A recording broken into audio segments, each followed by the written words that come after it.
வேண்டாமணியா, இந்த காலத்துல கட்சியோட கொள்கையே சோசலிசம் ஜனநாயகம் ரெண்டே வேலையில சொல்லிடுறானுங்க. இந்த ஜோசிகாரன் என் ஜாதகத்தை 1.5 மணி நேரமா பாத்துக்கானே, ஏதாச்சும் விவரம் தெரியுமா? விவரமான ஜோசிருங்க. போன தடவை நாம ஜெயிப்போம்னு உறுதியா அவர் கணிச்சு சொன்னதுக்கு அப்புறம் தானே நாம ஆட்சி கழிச்சு எலெக்ஷனே வச்சோம். இன்னார் கூட கூட்டணி வைக்கிறது கொள்றதுல இவரை கேட்டுத்தானே. அப்புறம் நான் முற்போக்கு கூட்டணியும் போ, லட்சி உறவும் போ. சாமி பார்த்து சொல்லுங்க சீக்கிரம். பார்த்துட்டேன் சொல்றேன்னு தப்பா எடுத்துக்காதே. உங்க ரேகையும் சரியில்லை, இந்த ஜாதகமும் சரியில்லை. இனிமே உங்க அரசியல் வாழ்க்கை அவ்வளவு பிரகாசமா இருக்காது. இறங்கு முகம்னு வச்சுக்கங்களேன். ஏன்னா சனி உங்க ராசிக்கு 12க்கு வந்துட்டேன். 7.5 நாட்டு சனி ஆரம்பம். இதுல வேற குருபார வேற இல்லாம போயிடுத்தோ. உங்க அரசியல் வாழ்க்கையிலும் சரி, குடும்ப வாழ்க்கையிலும் சரி, இனிமே குழப்பம்தான். இது நாள் வரைக்கும் உங்க குடும்பத்துல சந்தோஷம் இல்லைனாலும் சண்டை இல்லாம இருந்ததோ இல்லையோ. ஆனா இனிமே உங்க குடும்பத்துல நிம்மதியே இருக்காது. மத்த ரேகையை விட்டுடுங்க. உங்க ஆயுள் ரேகை கூட ரொம்ப வீக்கா இருக்கு. கிராஸ் லைன்ஸ் எல்லாம் நிறைய இருக்கு. சொல்றேன்னு தப்பா எடுத்துக்காதே. இந்த வருஷம் சுதந்திர தினத்துக்கு உங்க கையால கொடியேற்றி வச்சேல, இதுதான் கடைசி. அடுத்த சுதந்திர தினத்துக்கு நீங்க உயிரோடு இருக்க மாட்டேன். நான் சொல்லல, ஜாதகம் சொல்றது. ஏஞ்சாமே, அடுத்தவங்க கைரேகையை பார்த்து சொல்றீங்களா?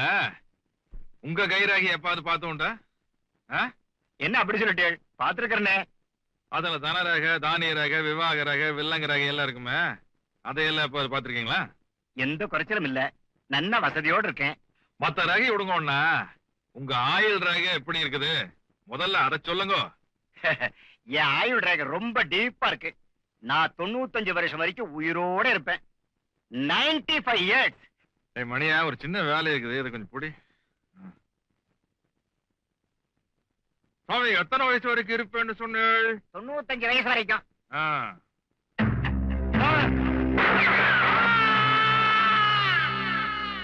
அரசியல் வாழ்க்கையில் நான் தோத்து போவேன்னு நினைக்கிற சக்தி எந்த வடிவத்தில் இருந்தாலும் அதை நான் உயிரோட விட மாட்டேன்.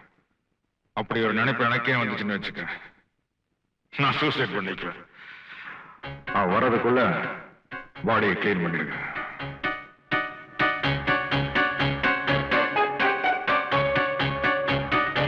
இவன் ஆயலையே இவனுக்கு கணிக்க தெரியல, இவன் அடுத்தவங்க ஆயலை கணிக்க வந்துட்டான். சர்வம் கிருஷ்ணார்ப்பணம்னு சொல்லி எள்ளம் தண்ணி அரைச்சு புரைச்சிடுங்க. அபிஷ்டு என்ன குறைஞ்சிருக்கு? நான் கொடுக்கும்போது இவ்வளவு இருந்தது, நீங்க தெளிச்சிங்க. அதுலதான் குறைஞ்சது. ஆமா, நீ குடிக்கல. ஐயா சரி.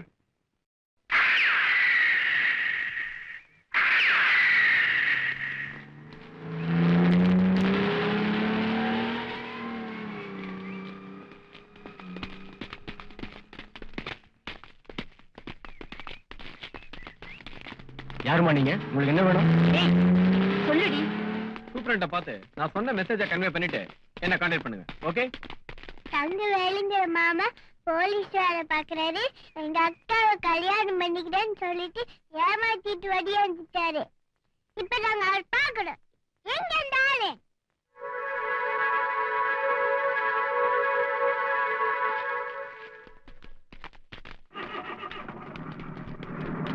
நிறுத்துங்க, எனக்கு ஒரு பதில் சொல்லிட்டு போங்க. உன் மனசுல நீ என்ன நினைச்சுக்கிட்டு இருக்க? ஊர்க்காரங்க உங்களை அவமானப்படுத்தினதுக்கு நான் என்னங்க பண்ண முடியும்? நான் உங்களை ஏதாவது சொன்னேனா? நான் உண்டு என் படிப்புண்டு செவனே இருந்தவரை வந்து பொண்ணு பார்த்துட்டு மனசுல ஆசை விதைச்சிட்டு அம்போன்னு விட்டு போயிட்டீங்கன்னா எங்காவது என்ன இருக்குன்னு யோசிச்சு பாத்தீங்களா? நான் எப்பயும் கிளாஸ்ல ஃபர்ஸ்ட் வரவ. இந்த வாட்டி ஆசிரியர் எல்லா சப்ஜெக்ட்லயும் ஃபெயில். மேக்ஸ்ல எவ்வளவு தெரியுமா? முட்டை. இப்ப நீ ஸ்டேரிங் விட போறியா? எனக்கு கட்ட கோவம் வரும் பாரு. என்ன பண்றீங்க? இவ்வளவு தூரம் உன்னை பார்க்க வந்த பொண்ணுகிட்ட தகராறு பண்ணிட்டு இருக்கேன். வேலையை பாட்டு போய. நில்லுங்க, போகாதீங்க. நான் சொல்றது நல்லா கேட்டுக்கோங்க. என் கழுத்துல தாலியும் நேரிச்சுனா அது உங்க கையால தான்.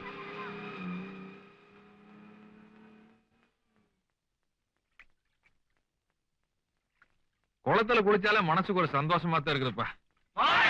டேய் இதுக்கு ஆமான்னு சொல்லணும்டா. தொட்டதுக்கெல்லாம் வாழ்க வாழ்கன்ட்டு.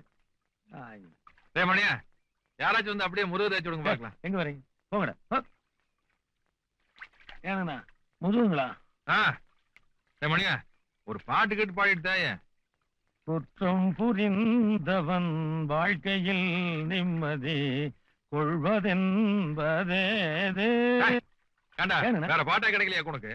ரத்த கண்ணீருக்கு அப்புறம் நான் படமே பாக்கலைங்கண்ணா. அதுவும் இல்லாம இவனுக்கு தொட்டதுக்கெல்லாம் ஜெய போட்டிருக்கானுங்க. நானும் அப்படித்தானுங்க. ஆனா மகாமகத்துக்கு மகாமகம் தானுங்க நான் மனசாட்சியோட பேசுவேன். நீங்க குளத்துல குளிச்சீங்களா? எனக்கு கும்பகோணம் மகாமகன் ஞாபகம் வந்துருச்சுங்க. ஏன் நான் இன்னும் 2 மாசத்துல ஆட்சி கிடைச்சிட்டு எலெக்ஷன் வைப்பாங்க போல இருக்குதுங்க. கட்சிக்குள்ள உங்களுக்கு சீட்டு கிடைக்கவே கிடைக்காதுன்னு பேசிக்கிறாங்க. அப்படியே கிடைச்சாலும் ஜனங்க உங்களுக்கு ஓட்டு போட மாட்டாங்க. நான் ஒண்ணுமே பண்ணலையாடா? அதானுங்க, ஏதாவது பண்ணா தானே போடுவாங்க. நீங்க தான் ஒண்ணுமே பண்றது இல்லையே. டேய் மணியா, மனசாட்சியை பார்த்து சீட்டு கொடுத்ததுல உன்னோட பீரியட் இல்ல. இப்ப டெண்டர் சிஸ்டம். எவன் நிறைய காசு கொடுக்குறானோ அவனுக்கு சீட்டு கொடுத்துருவாங்க. சீட்டு சரிங்கண்ணா, ஓட்டு அது ஜனங்கள போடணும். அந்த காலத்துல நம்ம கட்சிக்காரங்க மட்டும்தான் கல் ஓட்டு போட்டு இருந்தோம். அதனால நம்ம வேட்பாளர்களை பெருவாரியான வித்தியாசத்துல அமோகமா ஜெயிச்சிருந்தாங்க. இப்ப நம்ம கட்சியில இருந்து பிரிஞ்சு போனவங்க தான் நாங்க கட்சி நடத்துறாங்க.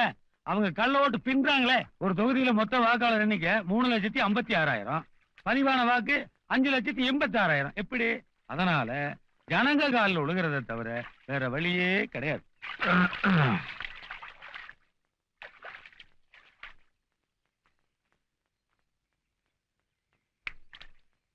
ஏ, குர்ரா.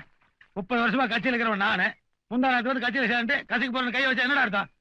அட வேறப்பா சண்டை போட்டுக்கிறீங்க. அதுக்காக அவன் உரிமை எப்படி விட்டு கொடுக்க முடியும்? இவனை எல்லாம் கட்சியில வைக்க வேண்டிய இடத்துல வைக்கணுங்க. அதுக்குல்லப்பா இப்ப என்னமோ பேசிட்டு இருந்தமா. அது என்னது? என்னடா சண்டை போட்டது மறந்து போச்சுங்க. தகராறுல விட்டு அடிச்சுட்டுங்க. ஓஹோ, சண்டை போட்டா அப்ப பழசெல்லாம் மறந்து போயிருமா? அப்ப ஜனங்களுக்குள்ள நாமளே சண்டையை மூட்டி விட்டோம்னா நாம செஞ்ச தப்பையெல்லாம் ஜனங்க மறந்துடுவானுங்க, நம்மளுக்கு ஓட்டு போட்டுருவானுங்க. நான் ஐயா அது ஏனப்ப எந்திரிங்க. நான் கசக்கி போடுறது ஒரு ஆளுக்கு அன்று வரல. அரசியல் தத்துவத்தையே சொல்லிட்டீங்கன்னா வாங்க வாங்க வாங்க. எஸ்மா, நம்ம கருப்பன் செத்து போயிட்டாருங்க. அட எதுக்கு அதெல்லாம்? என்ன மணி எந்திரிங்க. எந்திரிச்சு விஷயத்து சொல்லுங்க, அழுதுட்டு இருக்காம. வாழ்ற காலத்துல தானே எங்களுக்குன்னு ஒரு அடி நிலம் கூட இல்லாம இருந்ததுங்க. இப்ப அடக்கம் பண்றதுக்கு 6 அடி நிலம் வாங்கி கொடுத்துருக்கீங்க. நம்ம கருப்பன் செத்து போயிட்டானுங்க. பணத்தை பணமா புதைக்கணுமுங்க. ஐயா வந்து பாடையை தொட்டு கொடுத்தீங்கன்னா ஜென்மத்துக்கு நாங்க மறக்க மாட்டோமுங்க. கைராசிக்கார் நீங்க. போய் சாரி சனத்துக்கெல்லாம் சொல்லி அனுப்புங்க. அடக்கம் பண்றதுக்கு ஏற்பாடு பண்ணுங்க. எடுக்கிறதுக்குள்ள நான் வந்து சேர்ந்துடுறேன். செலவுக்கு வச்சுக்கங்க. போதும்.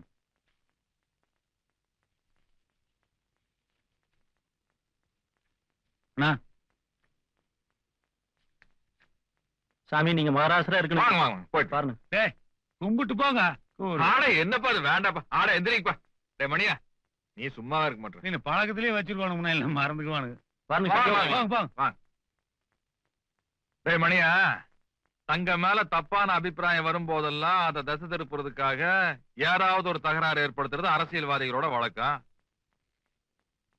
ஹரிஜனங்க சேரி எங்க இருக்குது? வடக்காலைங்க. சுடுகாடு தெக்காலைங்க. பணத்தை எப்படி எடுத்துட்டு போவானுங்க? அது ஊருக்குள்ளதானுங்க எடுத்துட்டு போவாங்க. அதுக்கு மேல் ஜாதிக்காரன் விட மாட்டானுங்கல்ல. கஷ்டமுங்க, விட மாட்டாங்க. அதான் நமக்கு தேவை. டேய் மொட்டலையா, நீ என்ன பண்ற?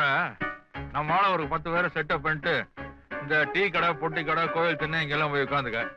கருப்பன்னு ஒரு ஹரிஜன செத்து போயிட்டானாமா, அவன் பணத்தை இந்த வழியாத்தான் எடுத்துட்டு போக போறான் அவன் சொல்லு. இந்த மாதிரி சொன்னோம். இந்த மாதிரி கோயில்ல சாமி சாட்டிருக்க நேரத்துல ஒரு தாழ்த்தப்பட்டவனுடைய பிணத்தை எடுத்து ஊருக்குள்ள போனா சரியா வருமானு கேட்டோம். அதுக்கு அந்த ஹரிஜனங்க சொல்றாங்க, ஏன் எடுத்துட்டு போனா அந்த மேல் ஜாதி நாயை கிழிச்சிருவாங்களா அப்படின்னு கேக்குறாங்க. நீ சொல்லணும். ஆமா, அத நான் சொன்னதா சொல்லக்கூடாது, அவனுக்கு சொன்னதா சொல்லணும். போ. வா வா. மேல் ஜாதிக்கார நாய்க, அந்த நாய்கங்கிற நல்லா அழுத்தி சொல்லணும். சரி. இவன் போய் இப்படி சொல்றான்னா சாதி கலவரம் உண்டாயிருமா? மணியா, சாதியாவும் மரமாவும் நம்ம சனங்க பிரிஞ்சு கிடக்குற வரைக்கும் நம்மள மாதிரி அரசியல்வாதியை குதிரை ஏறிட்டே இருக்க வேண்டியது. அப்ப நம்ம மாதிரி ஆளுக்கு சந்தோஷமா இருக்கிறது இந்த சாதியிலே கண்டுபிடிச்சிருப்பான்னு நினைக்கிறேன். சரி, அன்னைக்கு அமெரிக்காவை கொலம்பஸ் கண்டுபிடிச்சான்னு சொன்னேன். இந்த சாதி கருமாந்திரத்தை யாரு கண்டுபிடிச்சுவேன்? மந்திர மோதிரம் கண்டுபிடிச்சானுங்க, மந்திரிமார்கள் அதை கட்டியா பிடிச்சிட்டானுங்க. ஓ, அப்ப இந்த ஜாதி கருமாந்திரத்தை ஒழிச்சிட்டோம்னா ஜனங்க நிம்மதியா இருப்பாங்க போல இருக்கா? ஜனங்க நிம்மதியா இருப்பானுங்க, நாம தான் சோத்துக்கு டிங்கி அடிக்கணும். உனக்கு வேற ஏதாவது தொழில் தெரியுமா? தெரியாது, அரசியல் தான் தெரியும். போய் பத்த வைப்ப.